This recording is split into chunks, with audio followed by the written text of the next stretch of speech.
आप सभी का आपके अपने यूट्यूब चैनल PS क्लासेस पर।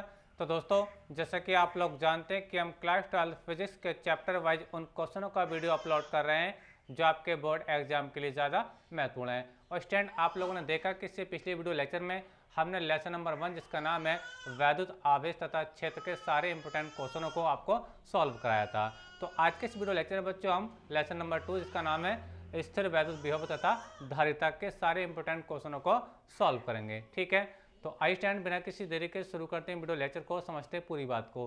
वीडियो लेक्चर शुरू करने से पहले बच्चों आप लोगों को बताते चलूँ, इस लेसन से मैंने आपके बोर्ड एग्जाम की दृष्टि से बच्चों वेरी मोस्ट इंपोर्टेंट 5 क्वेश्चनों को सिलेक्ट किया है। और आपको बच्चों विश्वास दिलाता हूँ कि इस लेसन से केवल आप इन 5 क्वेश्चनों को तैयार कर लीजिए, आपको बोर्ड एग्जाम में कम से कम 2 क्वेश्चन इसी लेसन से आपको देखने को मिल जाएंगे, जिनमें 3 आपके बच्चों शॉर्ट क्वेश्चन रहेंगे जो 3-3 नंबर में आते हैं और 2 लॉन्ग क्वेश्चन रहेंगे जो आपसे बच्चों 5 नंबर में पूछे जाते हैं। ठीक है, तो चलिए स्टार्ट करते हैं। तो देखिए, पहले बच्चों हम बात करेंगे एक शॉर्ट क्वेश्चन की। और देखिए शॉर्ट क्वेश्चन क्या है। शॉर्ट क्वेश्चन देखिए है बच्चों, समविभव पृष्ठ यानी समविभव पृष्ठ को परिभाषित कीजिए तथा इसके 2 गुण लिखिए। ठीक है, चलिए लिखते हैं और फिर इसके आंसर को समझाते हैं। तो देखिए स्टूडेंट, क्वेश्चन क्या देखिए, पहला क्वेश्चन देखिए, क्वेश्चन नंबर 1 बच्चों, समविभव पृष्ठ, समविभव पृष्ठ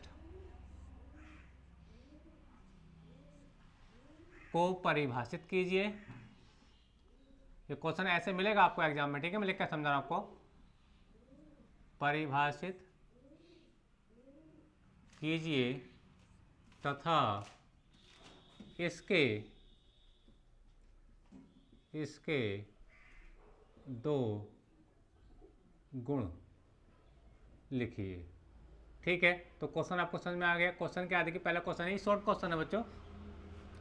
देखिए, समविभव पृष्ठ को परिभाषित कीजिए यानी आपको समविभव पृष्ठ की परिभाषा बतानी है और साथ ही साथ बच्चों इसके 2 गुण भी लिखने हैं। ठीक है, तो चलिए देखिए आंसर क्या, देखिए आंसर को समझते हैं। इसका आंसर क्या होगा स्टूडेंट, देखिए देखिए जैसे कि नाम में आ रहा है समविभव पृष्ठ, यानी एक ऐसा पृष्ठ जिसका क्या हो, विभव समान हो। सम्मिलित सम का मतलब समान, विभव का मतलब विभव, यानी एक ऐसा पृष्ठ जिसके प्रत्येक बिंदु पर विभव समान हो, क्या कहलाता है, समविभव पृष्ठ कहलाता है। एक बार फिर से रिपीट कर रहा हूं बच्चों, डेफिनेशन पूरी इस प्रकार से बनेगी, वैद्युत क्षेत्र में खींचा गया एक ऐसा काल्पनिक पृष्ठ जिसके प्रत्येक बिंदु पर विभव समान हो, समविभव पृष्ठ कहलाता है। एक बार फिर से रिपीट कर रहा हूं बच्चों, वैद्युत क्षेत्र में खींचा गया एक ऐसा काल्पनिक पृष्ठ जिसके प्रत्येक बिंदु पर विभव समान हो, समविभव पृष्ठ कहलाता है।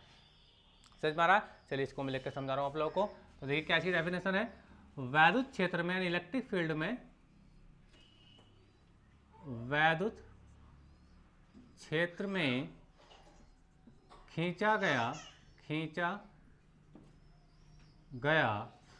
एक ऐसा काल्पनिक पृष्ठ जिसके प्रत्येक बिंदु पर विभव समान हो, विभव समान हो, कौमा समविभव पृष्ठ कहलाता है, समविभव पृष्ठ कहलाता है। ठीक है, तो इसकी डेफिनेशन हो गई, क्या हो गई, देखिए वैद्युत क्षेत्र में खींचा गया एक ऐसा काल्पनिक पृष्ठ जिसके प्रत्येक बिंदु पर विभव समान हो, कौमा समविभव पृष्ठ कहलाता है। अच्छा, अब इसके देखिए 2 आपसे पूछे, इसके क्या पूछे, 2 गुण पूछे, तो गुण लिख लीजिए। तो पहला गुण तो बच्चों इसकी डेफिनेशन में ही आ रहा है, पहला गुण ये हो जाएगा कि इसके प्रत्येक बिंदु पर विभव समान होता है। तो देखिए पहला गुण बच्चों ये हो जाएगा, इसके प्रत्येक बिंदु पर विभव समान होता है, विभव समान होता है। ठीक है, पहला गुण तो ये हो गया। दूसरा गुण देखिए, दूसरा गुण बच्चों ये है कि जैसे पहले चैप्टर में मैंने आप लोगों को बताया कि 2 वैद्युत बल रेखाएं कभी भी एक दूसरे को नहीं काटती हैं, ठीक उसी प्रकार बच्चों 2 समविभव पृष्ठ भी कभी एक दूसरे को नहीं काटते हैं, इसका दूसरा गुण हो जाएगा। ठीक है, देखिए थोड़ा आसान लिखेंगे ना, लिखेंगे 2 समविभव पृष्ठ दो समविभव पृष्ठ, समविभव पृष्ठ कभी भी एक दूसरे को प्रतिच्छेद नहीं करते हैं या नहीं काटते हैं ना, प्रतिच्छेद नहीं करते हैं। ठीक है, तो इसकी दो डेफिनेशन, दो मतलब दो गुण हो गए। ठीक है, तो ये क्वेश्चन बच्चों जो शॉर्ट क्वेश्चन है आपका पूरा हो चुका है। ठीक है, और उम्मीद करता हूँ आपको समझ में भी आएगा, बहुत आसान चीज़ है स्टूडेंट। ठीक है, डेफिनेशन बहुत आसान है, नाम में इसकी परिभाषा आ रही है ना। वैद्युत क्षेत्र में खींचा गया एक ऐसा काल्पनिक पृष्ठ जिसके प्रत्येक बिंदु पर विभव समान हो, समविभव पृष्ठ कहलाता है। दो गुण मैंने आपको बताए, पहला गुण है इसके प्रत्येक बिंदु पर विभव समान होता है। ठीक है, दूसरा गुण हो गया बच्चों दो समविभव पृष्ठ कभी भी एक दूसरे को प्रतिच्छेद नहीं करते हैं। ठीक है, तो चलिए देखिए, अब स्टूडेंट आप इसका स्क्रीनशॉट ले लीजिए या अपने नोट्स में वीडियो को पॉज करके कॉपी कर लीजिए। अब हम क्वेश्चन नंबर 2 की ओर बढ़ रहे हैं। ठीक है, क्वेश्चन नंबर 2 वो भी शॉर्ट क्वेश्चन में कराऊंगा, पहले शॉर्ट क्वेश्चन कराऊंगा फिर इसके बाद में लॉन्ग क्वेश्चन कराऊंगा। ठीक है, तो क्वेश्चन नंबर 1 हो गया। क्वेश्चन नंबर 2 क्या देखिए, क्वेश्चन नंबर 2 है बच्चों वैद्युत धारिता की परिभाषा तथा मात्रक लिखिए। दूसरा क्वेश्चन बच्चों ये हो गया, क्या है देखिए, क्वेश्चन नंबर 2 है वैद्युत धारिता की परिभाषा तथा मात्रक लिखिए। बहुत इंपॉर्टेंट क्वेश्चन है बच्चों, काफी बार एग्जाम में पूछा गया है। क्या होती है वैद्युत धारिता? देखिए, धारिता का मतलब होता है बच्चों धारण करने की क्षमता। अगर हम वैद्युत धारिता की बात करें तो बच्चों वैद्युत को धारण करने की क्षमता, यानी किसी चालक की वैद्युत मतलब वैद्युत आवेश को धारण करने की जो क्षमता होती है, इसको हम वैद्युत धारिता कहते हैं। डेफिनेशन कैसे बनाएंगे चलिए समझा रहा हूँ। तो देखिए स्टूडेंट, मान लीजिए हमारे पास कोई ये चालक है, कंडक्टर है। ठीक है, मान लीजिए हम इसको बच्चों क्यू चार्ज दिया, हमने इसको कितना चार्ज दिया बच्चों, हमने इसको क्यू चार्ज दिया। ठीक है, और जब इसको हम क्यू चार्ज देते हैं तो मान लीजिए इसकी वोल्टेज कितने हो बच्चों, वी हो गए। कितने हो गए? वी हो गए, क्योंकि बच्चों हम जानते हैं कि जो चार्ज और जो वोल्टेज होते हैं वो एक दूसरे के होते हैं बच्चों डायरेक्टली क्या होते हैं, समानुपाती होते हैं। यानी चार्ज और वोल्टेज जो होते हैं एक दूसरे के होते हैं समानुपाती होते हैं। जब हम इसको चार्ज करेंगे तो इसकी वोल्टेज क्या करेंगे बच्चों, इंक्रीज करेंगे, अर्थात वोल्टेज बढ़ेंगे। यानी जैसा कि आप लोग जानते हैं, आप बैटरी चार्ज करते हैं तो उसके वोल्टेज बढ़ते हैं। समझ में आ रहा है आप लोग को मेरी बात? ठीक है, तो डेफिनेशन कैसे बनाएंगे, किसी चालक को दिए गए आवेश Q तथा उस चालक के विभव में होने वाली वृद्धि V के अनुपात को उस चालक की धारिता कहते हैं। हम C से प्रदर्शित करते हैं। समझ में आ रही है आप लोगों को मेरी बात? एक बार फिर से रिपीट कर रहा हूँ बच्चों, तो चार्ज होता है वो वोल्टेज के डायरेक्टली क्या होता है, समानुपाती होता है। अगर हम किसी बॉडी को चार्ज कर रहे हैं, अगर हम किसी बॉडी को देते हैं बच्चों, ठीक है, तो उसके वोल्टेज क्या करते हैं बच्चों, इंक्रीज कर जाते हैं, यानी इसकी वोल्टेज में वृद्धि होने लगती है। समझ में आ रहा है आप लोग को मेरी बात? तो वहीं यहाँ से डेफिनेशन बन जाएगी बच्चों। ठीक है, अब देखिए यहाँ पर देखिए, इसको हटा दूंगा, इसकी परिभाषा लिख कर दिखा रहा हूँ आप लोगों को। आपको बोर्ड एग्जाम में क्या लिख करके आना है, तो देखिए लिख के क्या आना है, सूत्र भी बताऊंगा, मात्रा भी बताऊंगा। देखिए आंसर इसका यहाँ समझे। आंसर, किसी चालक को दिए गए आवेश मतलब Q तथा उस चालक के विभव में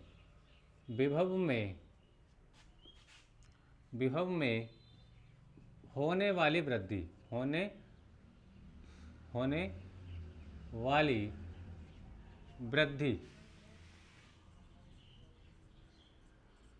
V के अनुपात को उस चालक की धारिता कहते हैं। उस चालक की वैद्युत धारिता कहते हैं। वैद्युत धारिता कहते हैं। ठीक है, इसे C से प्रदर्शित करते हैं। इसे C से प्रदर्शित करते हैं, अर्थात C बराबर होता है बच्चों Q/V। क्या होता है? Q/V। समझ में आ रहा है आप लोगों को मेरी बात? समझ में आती है? ठीक है, आ रहा है। ठीक है, देखिए जैसे कि अभी आपको समझा रहा था, देखिए जो चार्ज होता है बच्चों, जो चार्ज होता है वो डायरेक्टली किसी समानुपाती होता है, वोल्टेज के समानुपाती होता है। ठीक है, तो क्यू अगर मैं यहाँ पर समानुपाती का चिन्ह हटा करके बराबर का चिन्ह लगाते हैं, कॉन्स्टेंट लगाते हैं, क्या लगाते हैं सी, ठीक है। और ये वी, जहाँ सी क्या बच्चे एक समानुपाती नियतांक, और इसी को हम बच्चे बोलते हैं व्यवधारिता, इसी को बोलते हैं बच्चे हम, इसी जो सी है इसी को बच्चे हम धारिता को सी से रिप्रेजेंट करते हैं, यानी ये एक समानुपाती नियतांक है। और सी का वैल्यू जब निकालोगे बच्चों तो यही फार्मूला बन जाएगा, C equal to Q upon B हो जाएगा, ठीक है।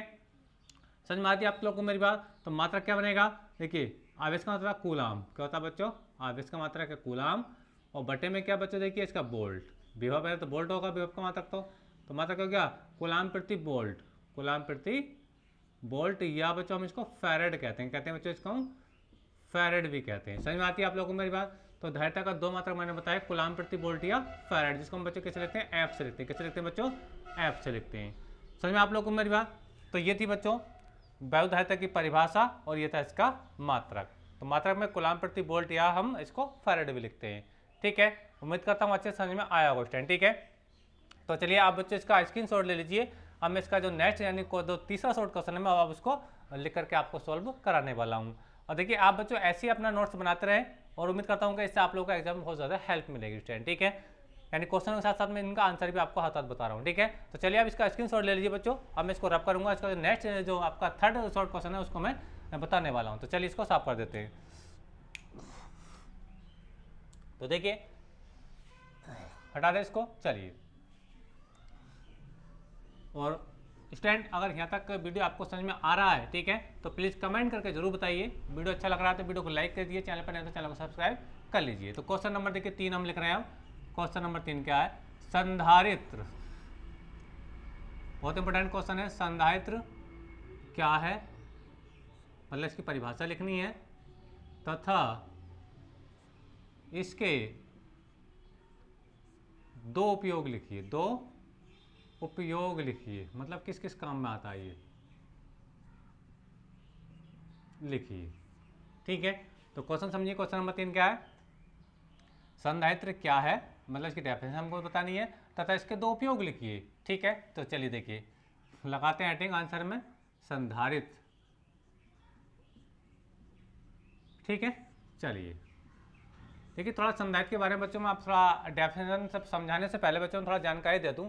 आपने बच्चों कभी बिजली का पंखा खुलता हुआ देखा हो, या मोटर खुलती हुई देखा हो, या कूलर कभी आपने खुलता हुआ देखा हो, ठीक है। तो आपने कुछ एक वाइट कलर का या ब्लैक कलर का एक ऐसा एक बेलनाकार में सिलेंडर जैसी एक वस्तु उसके अंदर देखी होगी, और इसके अंदर से बच्चों दो वायर निकले रहते हैं, जिसके अंदर से दो वायर यानी तार निकले रहते हैं, ठीक है। यानी अगर आपने कभी बिजली का पंखा है, मोटर है, या कूलर वगैरह का कभी खुलता हुआ देखा है, तो उसमें आपने देखा होगा कि इस टाइप का व्हाइट कलर का या ब्लैक कलर का जाता है, ऐसे बनाए जाते हैं, ठीक है। एक इंस्ट्रूमेंट रखा होता है, ठीक है, जो बेलनाकार टाइप का होता है, जिसको आमतौर पर बच्चों हम कहते हैं कंडेंसर, क्या कहते हैं बच्चों, कंडेंसर, ठीक है। और इस कंडेंसर का जो नाम बच्चों क्या है, संधारित्र, क्या है, संधारित्र है। इसको हमें परिभाषित करना है, ठीक है। समझ में आ रही है आप लोगों को मेरी बात।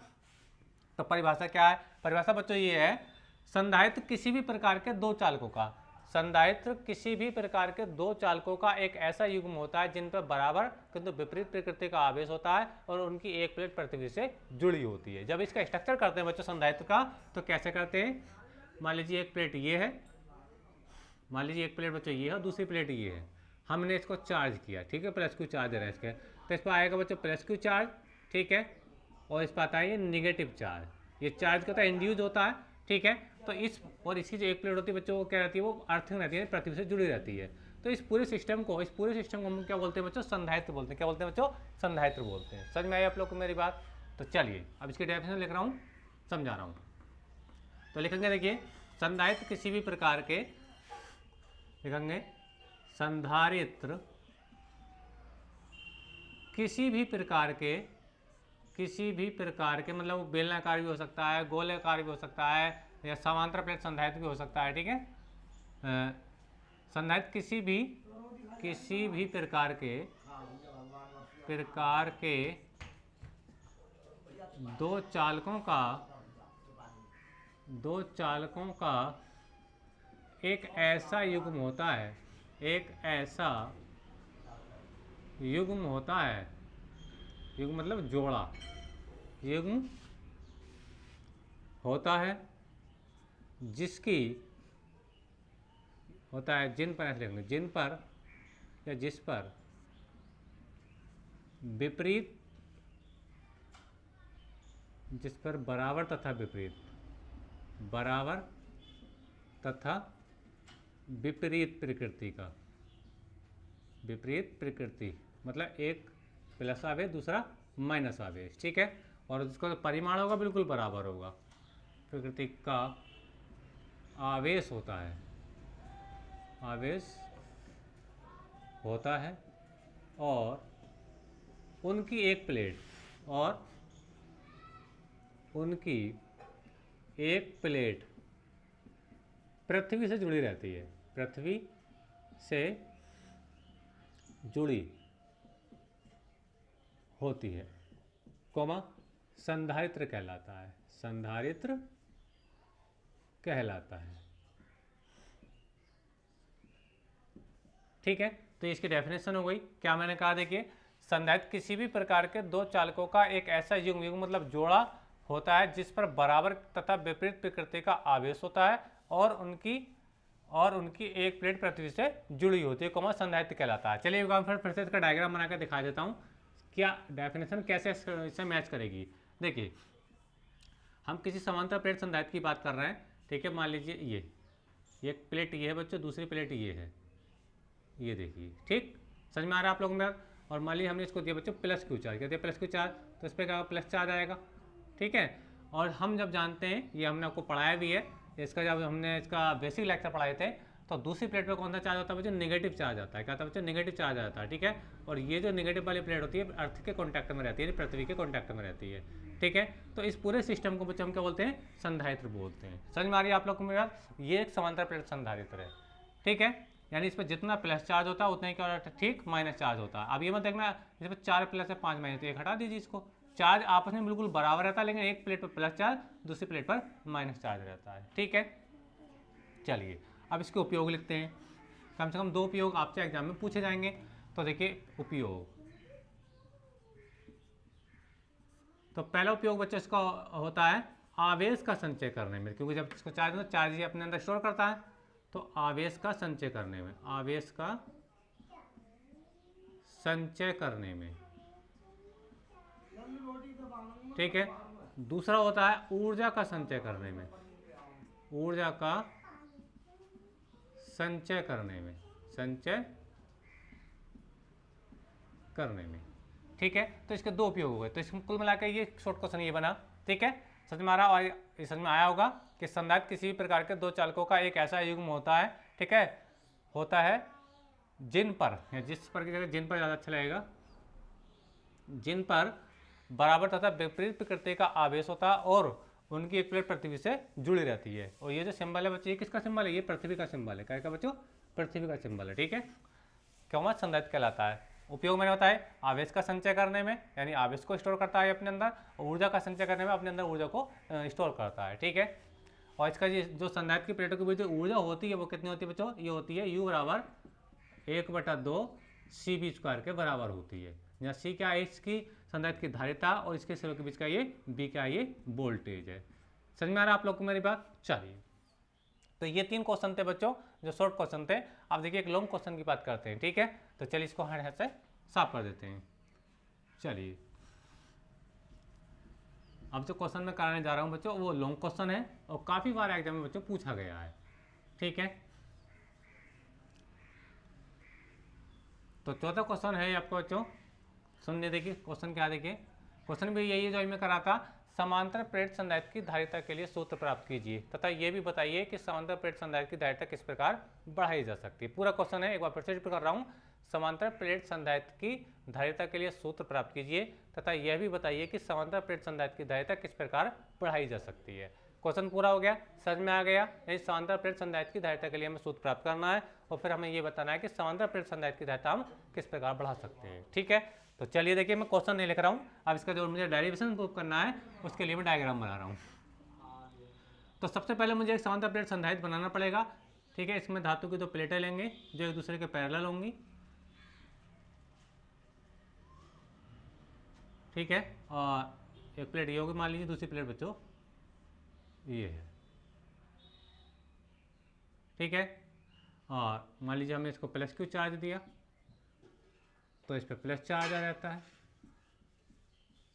ठीक है, और इस पर -4, और इसकी जो नेगेटिव वाली प्लेट होती है बच्चों अर्थ के कॉन्टैक्ट में रहती है। ठीक है, इसकी प्रत्येक प्लेट का जो क्षेत्रफल है, जो एरिया बच्चों वो कितना ए है, और इनके जो बीच की दूरी है वो क्या बच्चों डी है। ठीक है, समझ में आ रही है आप लोग को मेरी बात। तो अब मुझे समांतर प्लेट संधारित्र की धारिता के लिए सूत्र प्राप्त करना है। ठीक है, तो थोड़ा सा यहाँ पे थ्योरी लिखनी होती है। थ्योरी क्या होती है, माना एक समांतर प्लेट संधारित्र धातु की दो प्लेटों इनको नाम देते हैं, एक को नाम देते हैं P1, एक को नाम देते हैं P2। ठीक है, तो देखिए क्या थ्योरी लिखेंगे हम इसकी। माना एक समांतर प्लेट संधारित्र धातु की दो प्लेटों P1 व P2 से मिलकर के बना है, जिसकी प्रत्येक प्लेट का क्षेत्रफल A तथा उनके बीच की दूरी D है, और इन प्लेटों के बीच में मान लीजिए कोई परावैद्युत पदार्थ भरा है, जैसे कांच है, मोम है, अभ्रक है। ठीक है, ठीक है, और जिसका परावर्तन क्या बच्चों K है। ठीक है, तो क्या देखिए समझेंगे, तो देखिए स्टैंड तो लिखेंगे, देखिए हेडिंग लगा लीजिए, समांतर प्लेट संधारित्र की धारिता के लिए सूत्र। समांतर प्लेट संधारित्र की धारिता के लिए सूत्र। ठीक है, चलिए प्रूव करते हैं डेरिवेशन को।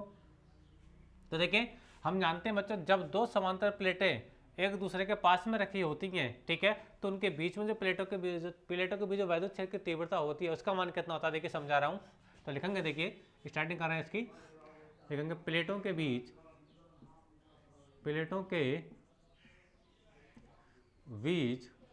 वैद्युत क्षेत्र की तीव्रता, वैद्युत क्षेत्र की जो तीव्रता होती है बच्चों वो होती है E बराबर होता है बच्चों सिग्मा अपॉन के एप्सिलॉन नॉट। जहाँ सिग्मा क्या है बच्चों, सिग्मा है प्रत्येक प्लेट पर आवेश का प्रेशर घनत्व, और सिग्मा बराबर होता है क्या बच्चों, ये होता है Q बाई ए होता है। ठीक है, तो यहाँ अगर मैं Q की यहाँ पे सिग्मा की जगह वैल्यू पुट करता हूँ तो देखिए क्या बनेगा फार्मूला, ये बनेगा E इज इक्वल टू, ठीक है, सिग्मा की जगह आएगा Q अपॉन ए। ठीक है, तो ये Q तो मैंने ये लिख दिया, और के ए एप्सिलॉन नॉट बच्चों ये हो गया। ठीक है, समझ में आती है आप लोगों में, जहाँ के क्या माध्यम का परावैद्युतांक है। अच्छा बच्चों, अगर मैं ये कहूँ कि प्लेटों के बीच में विभवांतर भी होगा, क्योंकि ये वाली प्लेट क्या पॉजिटिव है, ये वाली प्लेट क्या नेगेटिव है, तो इनके बीच में क्या पोटेंशियल डिफरेंस भी होगा। ठीक है, और इनके बीच की दूरी कितनी है, डी है। ठीक है, तो लिखेंगे सूत्र B बराबर ई डी से, ये फार्मूला होता है वैद्युत क्षेत्र की तीव्रता और विभव में संबंध होता है, ये आपने पढ़ा होगा ना। ये E बराबर होता है बच्चों माइनस का delta B upon delta x होता है। समझ में आ रहा है आप लोगों को मेरी बात। तो देखिए कंपेयर कर लीजिए इस फार्मूले से, इसकी बिल्कुल वही फार्मूला बनेगा। देखिए देखो क्यों, क्या देखो E equal to B upon X, X का आप डी लिख दिए। ठीक है, तो A R B upon D हो गया, और बी का मान निकालेंगे तो बी बराबर क्या हो जाएगा, ई डी आ जाएगा। समझ में आ रहा है आप लोगों को मेरी बात। चलिए तो बी बराबर देखिए ई का वैल्यू रखिए, ई का वैल्यू कितना बच्चों मेरे पास ये आएगा, बहुत आसान डेरिवेशन है बच्चों, क्यू। अब बस ये फार्मूला आपको याद रहना चाहिए। तो ई का मान ये है के ए एप्सिलॉन नॉट, ठीक है, और साथ में ये डी आ गया। ठीक है, अब लिखेंगे अतः समांतर प्लेट संधारित्र की धारिता, अतः समांतर प्लेट संधारित्र की धारिता, समांतर प्लेट संधारित्र की धारिता यानी सी बराबर क्या होता है बच्चों, क्यू अपॉन बी होता है, ये आप लोग जानते हैं, मैंने पढ़ाया था इसके बारे में धारिता की परिभाषा में। ठीक है, तो क्यू तो बच्चों ये आ गया, बी का मान रख लीजिए, बी का मान क्या देखिए आएगा क्यू, ये डी है, इसको मैं साथ में लिख देता हूँ, देखिए क्यू डी। ठीक है, और ये आपका के ए एप्सिलॉन नॉट, के ए एप्सिलॉन नॉट। ठीक है, यहाँ से बच्चों क्यू से क्यू कट जाएगा, तो वन टाइम में कटेगा ना, तो ये वाला तो नीचे वाला टर्म से ऊपर पहुँच जाएगा, यानी ये सी बराबर आएगा बच्चों, वो आएगा के ए एप्सिलॉन नॉट ऊपर पहुँचेगा, के ए एप्सिलॉन नॉट अपॉन में क्या आ जाएगा बच्चे, डी रह जाएगा। ठीक है, तो ये बच्चा आपको डायरेक्शन इतना प्रूव करने आता है, ये आपका प्रूव हो चुका है स्टैंड यहाँ तक। ठीक है, बहुत छोटा सा टर्म्स आपको याद रखना है। ठीक है, और सुंदर सा डायग्राम बनाना है। तो जो थ्योरी थी वो मैंने आपको स्टार्टिंग में बताई थी, इसके लिए आपको 5 नंबर मिलते हैं। ठीक है, समझ में आ रही है आप लोगों को मेरी बात। तो बच्चे यहाँ पे ये पूरा कंप्लीट हो चुका है। ठीक है, समझ में आती है आप लोगों को मेरी बात। अच्छा, तो ये कैसा आपको समझ में आया, वीडियो लेक्चर अच्छा लगा तो वीडियो को लाइक कीजिए, चैनल पर नहीं तो चैनल को सब्सक्राइब कर लीजिए, कमेंट करके बताइए कि डेरिवेशन आपको कितना अच्छा समझ में आ रहा है स्टूडेंट। ठीक है, तो चलिए अब हम बच्चों बात करेंगे जो नेक्स्ट क्वेश्चन है। नेक्स्ट क्वेश्चन बच्चों ये है कि एक समान, देखिए अगला क्वेश्चन बता रहा हूँ, 4 क्वेश्चन करा चुका हूँ, ये लॉन्ग क्वेश्चन था। ठीक है, अगला क्वेश्चन बच्चों ये है, नहीं 5वां क्वेश्चन बच्चों ये है कि एक समान वैद्युत क्षेत्र में स्थित वैद्युत द्विध्रुव को थीटा कोण घुमाने में किए गए कार्य के लिए सूत्र प्राप्त कीजिए। क्वेश्चन एक बार फिर से रिपीट कर रहा हूँ, एक समान वैद्युत क्षेत्र में स्थित वैद्युत द्विध्रुव को थीटा कोण घुमाने में किए गए कार्य के लिए सूत्र प्राप्त कीजिए। तो चलिए इसको मैं अब यहाँ पे प्रूफ करा रहा हूँ। बहुत इंपॉर्टेंट क्वेश्चन है, ये भी इंपॉर्टेंट था, ये भी लॉन्ग क्वेश्चन था, ये क्वेश्चन नंबर 4 था बच्चों। अब क्वेश्चन नंबर 5 देखिए मैं करा रहा हूँ, हटा दो चीज को, चलिए हटा रहा हूँ। तो अब हमें क्या करना है, देखिए ध्यान समझिए। देखिए एक हमें इलेक्ट्रिक डाइपोल बनाना है और जो यूनिफॉर्म इलेक्ट्रिक फील्ड में रखा होगा, ठीक है। तो चलिए मान लीजिए हम पहले एक यूनिफॉर्म इलेक्ट्रिक फील्ड बनाते हैं, यानी एक समान वैद्युत क्षेत्र हम ये बना रहे हैं, ये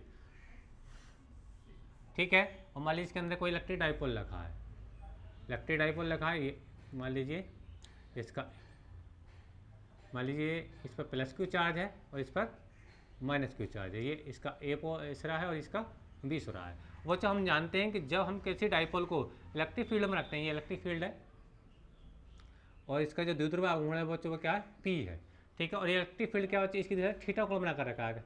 कितना कोण बनाकर रखा बच्चों, ये थीटा कोण बना करके रखा है, ठीक है। तो इस पर क्या होता है, टॉर्क लगता है।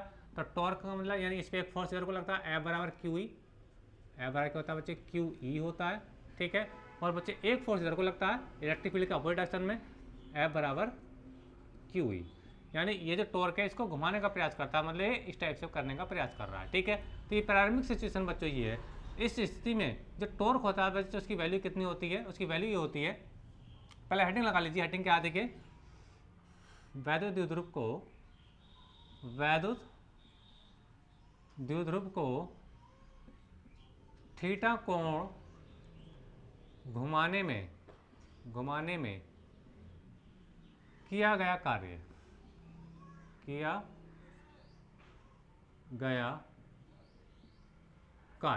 ठीक है। तो ये आप हेडिंग लगाएंगे, डायरेक्शन प्रूव कर रहे हो, ध्यान समझें। तो मैंने आपको बताया कि जब कोई electric dipole uniform electric field में इलेक्ट्रिक फील्ड की डायरेक्शन से थीटा कोण बनाकर के रखा होता है, तो उस पर जो टॉर्क होता है, टॉर्क का वैल्यू कितना आता है, देखिए टॉर्क होता है, टो बड़ा होता है जो पी ई साइन थीटा, ठीक है। तो ये टॉर्क की वैल्यू बच्चे इतनी आती है जो पहले लेसन में मैंने आप लोगों को पढ़ाया था, ठीक है। अच्छा, ये टॉर्क क्या करता है बच्चे, इसको इलेक्ट्रिक डाइपोल को यानी वैद्युत ध्रुव को वैद्युत क्षेत्र की दिशा में लाने का प्रयास कर रहा है, ठीक है। अब मुझे वर्क करना है, तो इधर को खुद आ रहा है, तो मुझे वर्क ऐसा करना पड़ेगा कि ये तो इधर को घूमना चाह रहा है, कौन घुमा रहा है इसको, टॉर्क घुमा रहा है इसको, ऐसे समझ में आ रहा है आप लोग में। ये टॉर्क जो घुमा रहा है उसकी वैल्यू मैंने आपको बताई, ये टॉर्क की वजह से जो डाइपोल है ऐसे मूव कर रहा है, लेकिन ऐसे मूव कर रहा है तो मुझे वर्क करना, तो मुझे कैसे वर्क करना पड़ेगा, मुझे जो वर्क करना पड़ेगा इसके अपोजिट डायरेक्शन में वर्क करना पड़ेगा, यानी मुझे इसको ऐसे करना पड़ेगा, समझ में आ रहा। तो मान लीजिए मैं इसको छोटा सा एंगल घुमा देता हूँ और इसको मैं डी थीटा नाम देता हूँ। क्या नाम देता हूँ बच्चों, ये छोटा सा एंगल मैं घुमा रहा हूँ और ये जो एंगल है बच्चों छोटा सा, ये है डी थीटा। क्या बच्चों, डी थीटा, यानी ये डाइपोल ऐसे था, मैंने इसको ए ऐसे कर दिया, ए ऐसे, समझ में आ रही है। तो इसका जो ए पॉइंट है बच्चों मान लो वो यहाँ आ गया, इसको मैंने ए डैश कह दिया, और जो बी पॉइंट है जब भी डाइपोल घूमेगा इस टाइप से, तो ये वाला सिरा इधर जाएगा, तो ये वाला जो सिरा नीचे को आएगा, तो बच्चों मान लीजिए ये हो गया आपका बी डैश, ठीक है। अच्छा, अब इसको डी थीटा कोण घुमाने में कितना वर्क करना पड़ा, पहले उसको देखते हैं, ठीक है। तो लिखेंगे द्विध्रुव को डी थीटा कोण घुमाने में किया गया कार्य। तो कार्य देखिए, हम छोटा सा एंगल घुमा रहे हैं तो हो जाएगा डी डब्ल्यू, ठीक है। वैसे तो कार्य बड़ा होता है बच्चों बल गुणा विस्थापन होता है, लेकिन यहाँ पे आएगा बल आघूर्ण यानी टॉर्क आएगा, ठीक है। क्या आएगा, बल आघूर्ण आएगा, बल आघूर्ण, यानी यहाँ पे किसी एंगल पे गति हो रही है। और क्या होगा बच्चा, आपका कोणीय विस्थापन, ठीक है। तो डी डब्ल्यू तो आपका ये रहा, बल आघूर्ण का मान क्या, ये टॉ, यानी टॉ को लिख लीजिए चलो। और जो कोणीय विस्थापन कितना बच्चा, डी थीटा, हमने कितना घुमाया इसको, डी थीटा घुमाया, ठीक है। टॉर्क की वैल्यू रख लीजिए, तो डी डब्ल्यू बड़ा हो जाएगा, टॉर्क का मान कितना बच्चे, टॉर्क का ये P E sine theta into d theta, ठीक है। समझ में आ रही है आप लोगों को मेरी बात। तो यानी इसको डी थीटा कोण घुमाने में मुझे इतना वर्क करना पड़ेगा। मान लीजिए कि अब मैं दो स्थितियां ले रहा हूँ कि ये 30 अंश के एंगल पर रखा है, कितने पर रखा बच्चों, मान लीजिए 30 अंश के एंगल पर रखा है, ठीक है। तो θ1 हो गया आपका 30, मैं दो स्टेज लूँगा, एक θ1 एक θ2 की लूँगा, और मुझे इसको 90 पे करना है, कितना करना है 90 पर करना है, ठीक है। तो θ2 कितना हो जाएगा 90 अंश हो जाएगा। यानी कहने का मतलब ये है कि मैं ये लिखने वाला हूँ कि वैद्युत ध्रुव को स्थिति θ1 से θ2 घुमाने में कितना बार करना पड़ेगा, ठीक है। जैसे मान लीजिए स्टार्टिंग में ऐसे मान लीजिए ये इसके समांतर रखा है, जब समांतर रखा है तो इस P और E के बीच में कोई एंगल नहीं है, थीटा क्या है 0 है, ठीक है। और मैं इसको लंबवत करूँगा तो कितना हो जाएगा 90 हो जाएगा। तो θ1 0 और θ2 90 हो जाएगा। तो अब यहाँ पर दो कंडीशन यहाँ पे लेके चलेंगे, तो लिखेंगे देखिए द्विध्रुव को स्थिति θ1 से θ2 तक विस्थापित करने